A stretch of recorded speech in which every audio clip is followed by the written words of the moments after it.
Ba natin mga kalingap na ang water pump ay maaaring maging sanhi ng isang aksidente o pagkakalagay sa delikadong sitwasyon sa mga gumagamit nito. Hello mga kalingap! Welcome back sa aking YouTube channel, Kuya Jen. So kung bago ka lang sa aking YouTube channel, huwag niyo pong kalimutang mag-subscribe at click the bell button para like updated sa ating mga bagong upload na video. At huwag po natin kalimutan suportahan ng Putim Kalingap sa pangunguna ni Kuya Val Santos Matubang, Ate Edna Vlog at syempre Kalingap Rob. At pakisuportahan din po ang aming mga kasamahan sa Putim Kalingap. Nandyan po ang K-Boys, Kalingap Partner, Kalingap Reactor at lahat po ng charity vlogger sa buong Pilipinas sa tumutulong sa mga kababayan natin na lahat may hirap. Suportahan po natin lahat, guys. So ngayong araw mga kalingap, merong dalawang bagay po tayong pag-uusapan mga kalingap na konektado po kay Carla Topolar, konektado po sa Jomcar mga kalingap. Ang una po mga kalingap ay ang magandang nangyari po mga kalingap kagabi. May magandang nangyari po mga kalingap kagabi na alam kong ikakatuwa, ikakasaya at talagang kikiligin po ang mga taga-suporta ni Carla at Jomar dahil mga kalingap napag-alaman po natin galing mismo sa My Day po ni Carla Topolar mga kalingap. Nakagabi po ay nag-date po ang mag-agum mga kalingap. At mamaya pag-usapan po natin mga kalingap. At pangalawang topic po natin mga kalingap ay nabalitaan po ba ninyo mga kalingap yung planong pagpapakabit ng pagpapa-install ng water pump sa bahay po nila Carla sa Tarum. Yan po ay ating pag-uusapan dahil meron po tayong warning or meron po tayong babala kila Carla, kila Nanay Cynthia, kila Tatay Alan bago po sila magpakabit ng water pump sa Tarum mga kalingap na ating pag-uusapan maya-maya lang po mga kalingap. So welcome back po muli mga kalingap sa ating channel mga kalingap. And again, this is Kuya Jens, isang licensed electrical engineer and safety officer po mga kalingap.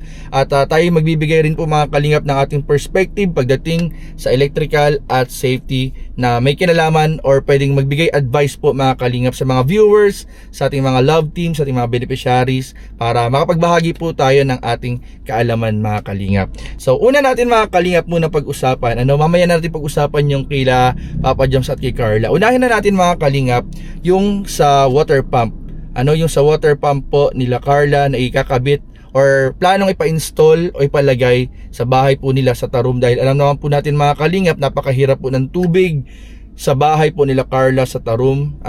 Maraming beses na po silang nanakawan ng tubo ng tubig, yung hose po mga kalingap. Maraming beses na po silang nanakawan kahit bago, ninanakaw po agad. Kaya may mga ilang concern na supporters po and sponsor po ang nagbigay po ng pampa-install ng water pump mga kalingap. Kaya yan po ang ating aabangan din po sa mga susunod pong mga magaganap pa. Pero bago yun mga kalingap ay gusto natin magbigay ng konting kaalaman na ating ibabahagi po sa mga viewers. Baka po meron din sa ating mga manonood dito na merong water pump sa kanilang mga bahay na hindi pa ito nalalaman mga kalingap. Dahil alam ba ninyo, delikado po mga kalingap ang water pump sa bahay po mga kalingap. Pero nagiging delikado lang mga kalingap kapag may pagkukulang o may maling hakbang sa pag-install nito mga kalingap. Kaya tapusin niyo po itong video nito mga kalingap dahil yan po ang ating isa sa mga pag-uusapan po mga kalingap. Mamaya na po yung tungkol po sa naging date ng mag-agum. So ano nga ba mga kalingap ang water pump? Ang water pump ay isang makina na sumisip-sip at nagtutulak ng tubig mula sa isang source, pwedeng sa balon, sa poso, sa deep well, sa tangke o sa ilog, papunta sa bahay o sa gripo, lalo na kung mahina o walang direktang linya ng tubig mga kalingap. Kaya ayun po mga kalingap, kaya magandang paraan din naman po o option po talaga ang paglalagay ng water pump po dun sa lugar nila Carla. And ito po mostly po ito mga kalingap nakikita po sa mga probinsya, lalo na sa may mga lugar na may mahinang source po ng tubig mga kalingap. Pero alam ba natin mga kalingap na ang water pump ay maaaring maging sanhi ng isang aksidente o pagkakalagay sa delikadong sitwasyon sa mga gumagamit nito? Lalo na po mga kalingap kung ang setup po ng inyong water pump sa bahay ay nasa labas lang po ng bahay ninyo, walang cover, exposed sa init at ulan, at nakadirekta lang po mga kalingap sa isang extension cord. Naku, napakadelikado po ito mga kalingap.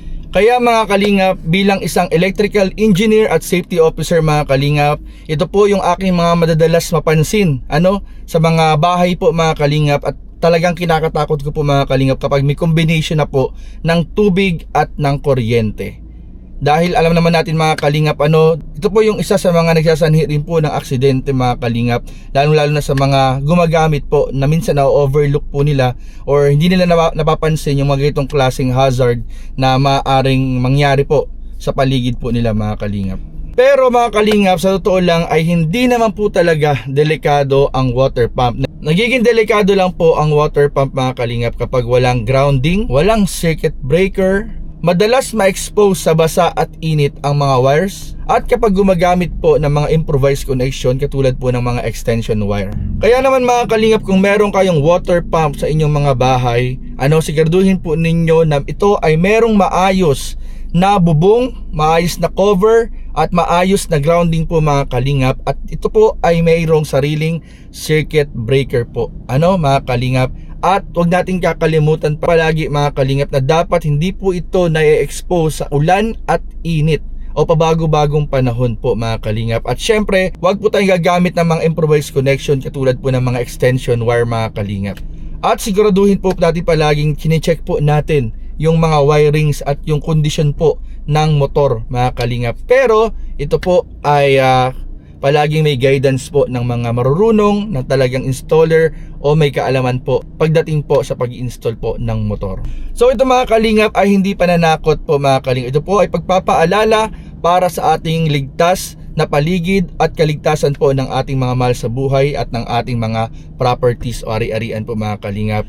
Dahil ang water pump po mga kalingap ay napakalaking tulong sa ating pamumuhay, lalong-lalo na sa ating bahay mga kalingap, pero maaaring maging banta kapag ito'y ating napabayaan. So ayun mga kalingap, kaya paalala po natin syempre sa mga magkakabit po o magpapakabit po ng water pump, siguraduhin po natin na makonsider po natin yung ilang mga paalala po kanina na nabanggit natin, lalong-lalo na po mga kalingap sa mga medyo nasa baryo po o nasa liblib pong lugar na minsan po ay na-overlook or hindi po na-consider minsan yung mga importanteng bagay na kailangang i-consider sa pagpapakabit po ng water pump. At ayun nga po mga kalingap, tulad ng nasabi ko kanina, pag-usapan naman po natin ang naging My Day po ni Carla mga kalingap. Ito po ay patungkol po sa kanila ni Agumnya, ni Papa Joms mga kalingap. Dahil kagabi po, ay nag-live po sila Kuya Nel, sila Kuya David, si Papa Joms. At ito, tatama nga mga kalingap ang hinala ko, maaaring kasama po nila si Carla Topular mga kalingap. At ito, after nga po mga kalingap, ito mga kalingap, ko lang to, assumption ko lang to mga kalingap. Tingin ko, after nila sa Bagasbas kagabi, po, nag-date pa po, bago umuwi, nag-date pa po si Jomar at si Carla mga kalingap. At yun nga, yung naging My Day po ni Carla. Ito po, nakita ko po, pagising ko pa lang, nakita ko na to agad mga kalingap. Ito po. So, ayan po mga kalingap, napakalinaw po mga kalingap. Napakaganda po. May caption pa yan. May caption po yan mga kalingap. Thank you, Labi Dubs. Ay grabe guys, may bagong tawagan na naman po ang Mag-Agum.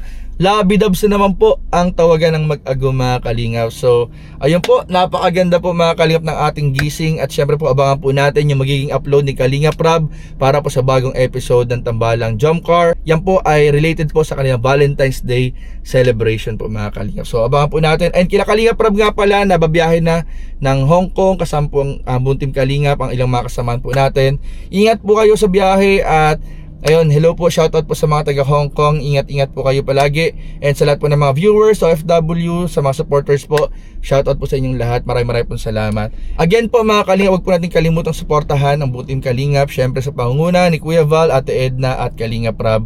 At pakisuportahan din po yours truly, Kuya Jens. Maraming po salamat. At kung kayo po mga kalingap ay merong gustong gawan din natin ng reaction video, mga bagay po na maaaring may kinalaman sa electrical, sa safety, o sa iba pang mga love team at beneficiary po ng Team Kalingap, don't forget to comment down below at ating pong gagawan po yan mga kalingap ng reaction video. So yun lamang po at maraming po salamat sa panonood. Please don't forget to like, comment, share, and subscribe sa ating mga video.